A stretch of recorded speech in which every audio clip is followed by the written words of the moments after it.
கிறிஸ்துவுக்குள் பிரியமுள்ள அன்பான கர்த்தருடைய பிள்ளைகள் யாவருக்கும் ஆண்டவராகிய இயேசு கிறிஸ்துவின் நாமத்திலே என்னுடைய வாழ்த்துதலை நான் உங்களுக்கு தெரிவித்துக் கொள்கிறேன். கடந்த வாரங்கள் முழுவதுமாக ஆண்டவர் நம்மை பாதுகாத்தார். கிருபையாக ஒவ்வொரு கர்த்தருடைய பிள்ளைகளை ஆண்டவர் மூடி பாதுகாத்துக் கொண்டார். அதற்காக நான் கர்த்தரை ஸ்தோத்திரிக்கிறேன்.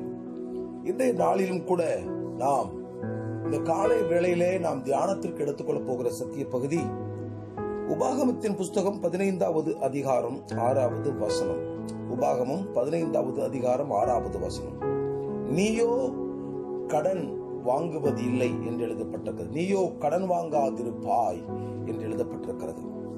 எனக்கு பிரியமுள்ள கர்த்தருடைய பிள்ளைகளே, இன்னைக்கு உலக மக்களுடைய வாழ்க்கையை பார்க்கும் பொழுது அநேக மக்கள் கர்த்தருடைய பிள்ளைகள், விசேஷமாக ஆராதனைக்கு சபைக்கு செல்லக்கூடிய கர்த்தருடைய பிள்ளைகள் கூட அநேக மக்களை வாட்டி வதைக்கக்கூடிய காரியம் கடன் பிரச்சனை. எத்தனையோ குடும்பங்கள் இன்றைக்கு நடுத்தருவதற்கு வருவதற்கு காரணமே கடன் பிரச்சனை. சூழ்நிலை நிமித்தமாக அநேக பிள்ளைகள் கடன் வாங்கி அதை திரும்ப செலுத்த முடியாத நிலைமைக்குள்ளே போகும் பொழுது அவர்கள் அவமானப்பட்டு சொத்துக்களை இழந்து, சுகங்களை இழந்து, நிம்மதியை இழந்து, நோய்வாய்ப்பட்டு, பலவீனப்பட்டு எத்தனையோ பேர் இந்த கடன் நிமித்தமாக மரணத்திற்கு ஏதுவாக கூட போயிருக்கிறதை நாம் பார்க்கிறோம். எனக்கு பிரியமுள்ள கர்த்தருடைய பிள்ளையே, ஆண்டவராகிய தேவன் இந்த காலை வேளையில் நமக்கு சொல்லக்கூடிய வார்த்தை, நீயோ கடன் வாங்காதிருப்பாய். எனக்கு அன்பான கர்த்தருடைய பிள்ளைகளே, வேத வார்த்தைகள் ஒரு நாளும் பொய்யாய் போவது கிடையாது, அது மாறுவதும் கிடையாது. ஆண்டவர் ஒரு காரியத்தை சொன்னால் அதை செய்து முடிக்க அவர் வல்லமையுள்ள ஆண்டவராய் இருக்கிறார்.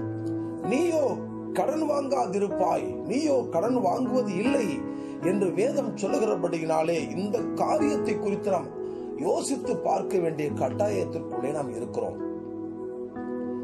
அப்ப ஆண்டவருக்கு பிரியமுள்ள பிள்ளைகளாய் கர்த்தருடைய கட்டளைகளின்படி நடக்க நாம் மனதாய் இருக்கும் பொழுது நிச்சயமாகவே இந்த வார்த்தை ஒரு நாளும் மாறுவது கிடையாது. நாம் கடன் வாங்குவதே கிடையாது. ஒருவேளை கடந்த நாட்களிலே எந்தெந்த சூழ்நிலை நிமித்தமாக நீ கடன் வாங்கி திரும்ப செலுத்த முடியாத நிலைமையிலே அவமானப்பட்டு, அசிங்கப்பட்டு, புறஜாதிகள் மத்தியிலே தலை குனிந்து நிற்க வேண்டிய நிலைமைக்குள்ளே ஒருவேளை தள்ளப்பட்டிருக்கலாம். ஒவ்வொருத்தரும் ஒவ்வொரு மாதிரி நம்மை பார்த்து கேள்வி கேட்கக்கூடிய நிலைமைக்குள்ளே நாம் தள்ளப்பட்டிருக்கலாம். வேதம் சொல்லுகிறது, என் அன்பான கர்த்தருடைய பிள்ளைகளே, நீயோ கடன் வாங்காதிருப்பாய் என்று ஆண்டவர் சொல்லுகிறார். இந்த காலை வேளையிலே இந்த நிகழ்ச்சியை பார்த்துக் கொண்டிருக்கிற கர்த்தருடைய பிள்ளையை, நீ ஒரு தீர்மானத்திற்குள்ளே கடந்து வா. இந்த நிமிடம் முதல் கொண்டு இந்த நாள் வரையில் இருந்து இனி நான் கடன் வாங்குவது இல்லை. அப்படி ஒரு வைராக்கியத்தோடு நீ இருந்து ஜெபத்தோடு கூட நீ வாழ்க்கையை நடத்த நீ பிரயாசப்படு. பலவிதமான வழிவாசல்கள் மூலமாக கர்த்தரின் தேவைகளை சந்தித்து நம் குறைவுகளை ஆண்டவர் மாற்றி நம்மை வாழ வைக்க நாம் ஆராதிக்கிற ஆண்டவரால் முடியும். கடன் நம்மை அணுகுவது இல்லை, கண்ணீர் நம்மை தொடுவது இல்லை.